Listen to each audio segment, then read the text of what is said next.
Why is it so hard to set boundaries as an HSP and empath?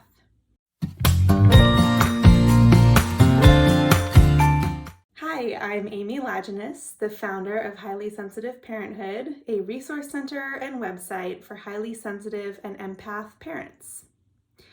Today, I'm going to be talking on the topic of why is it so hard to set boundaries as an HSP and empath? So there's a couple of reasons for that, and I'm going to delve into a little bit more about what an empath means in this segment. While my website and my center is really dedicated to HSPs, that is highly sensitive people and parents in particular, many of us also identify as empaths. In fact, one of the main characteristics of being a highly sensitive person is emotional responsiveness and intuition, which is essentially the definition of an empath. We notice other people's emotions, we feel and hear what other people are experiencing internally, even if they don't say it to us. So for many of us, this is a superpower as well. In my other job, I'm a therapist, and so that comes in very handy for me in that line of work. And many of you may find it to come in really handy for you as a parent, as a partner, as a friend, or in your line of work. So those of us who are empaths and HSPs, we tend to understand what other people are feeling. We tend to maybe see the needs that are going on around us. And many of us are also people pleasers.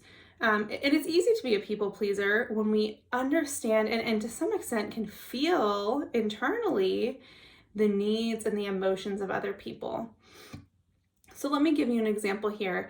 If we see, let's say, our child's teacher, I'm recording this like a few days before the beginning of the school year, so this is fresh on my mind. Our child's teacher is asking for help. They're asking for room parents, and we think, oh gosh, like that sounds so hard to be starting up the year. I'm sure they have so much on their plates. Maybe you see them the first day and they look a little frazzled and you think, oh gosh, they really could use some support. And because we notice that in how they're carrying themselves and maybe how they're communicating, we see that they would benefit from support or help. And our natural sort of empathy makes us think, oh gosh, I kind of want to help them. Now the issue is, for those of us who are HSP parents, is that we often have a lot on our plates already. Our kids, we love them, but they are a big source of, let's call it like empathy draining, right? They have a lot of needs and we have to take care of their needs to a large extent. And so already our kind of natural capacity to give and to take care of, a lot of that is already kind of used up as in our role as parents. And then when we have other people who are needing things, whether they ask us or not, and that's even harder when somebody solicits us for support, it can be even more difficult to say no to their face and see the disappointment and feel the stress that they are continuing to have as a result of maybe needing support or maybe just wanting a friend to talk to. So whatever the boundary setting is, these really are the main reasons that it's hard to do so for HSPs. We notice and we see and we feel often in our bodies the needs of other people and the emotions of other people, and we want to respond to them. And when we feel those things so strongly, it can be really easy. And I would say thirdly, actually, too, we want to avoid the negativity or the feeling of shame or the feeling of disappointing someone or letting someone down when we have to say no, whether that's to like an extra task at work or whether it's even with our children or even maybe with a friend. If a friend wants to, invite us to go spend time with them and we just can't make it happen in the next week or two, that can feel really bad because we think, oh, I don't want to make them think that I don't like them. I don't want them to think that I'm rude. And so we have like a natural resistance to, we don't want to disappoint people or we don't want to be perceived as flaky, this kind of thing. So there's a number of reasons why it's difficult to set boundaries as a highly sensitive person and as a highly sensitive parent in particular. Now, I realize I haven't defined boundaries super well, and I would say just to clarify what boundaries mean, it is when you are making a choice to, I would say, preserve your time, your energy, your emotional capacity.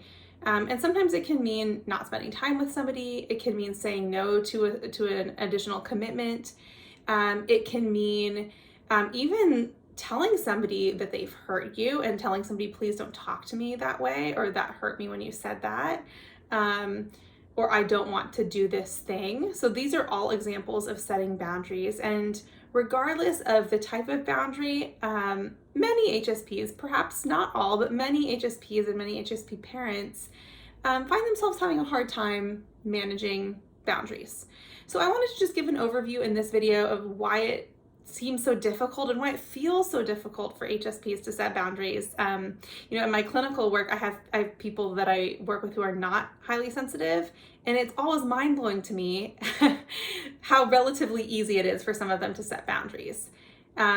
Because not to say that they're not, empathic at all, but they can see a little more clearly, like, yeah, this person will be, my boss will be disappointed, but like, so I need this. This is what I need. Or, my friend can feel that way if they want to, but I know this is right for me. And that's really hard for us to connect with as HSPs unless we've done some work around it.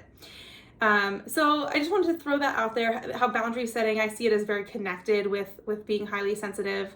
I will do a couple of follow-up videos about how this shows up in parenting, and also specifically how to say no as an HSP. That can be very difficult. And as an HSP parent, when there's constantly, it feels like more pressures and more asks being put on our plate, sometimes it can be really helpful just to have a template. How do we say no? How do we set those boundaries? And how do we maybe even learn to feel good about it and feel empowered to do it as a way to care for ourselves and a way to care for our families, rather than setting the boundary and then feeling guilty about doing so. So I just wanted to share that with you today. If you're interested in learning more about being a highly sensitive parent, I highly suggest that you visit our website at highlysensitiveparenthood.com. Once you're there, you can sign up for our weekly newsletter, and that will keep you updated with our blogs and YouTube videos. And we have a podcast that's just an audio feed of this video as well. And they come out once a week. I'd love to have you join us for future videos and podcasts. And until then, take care. For more resources, including our signature Highly Sensitive Parenthood online course, visit highlysensitiveparenthood.com.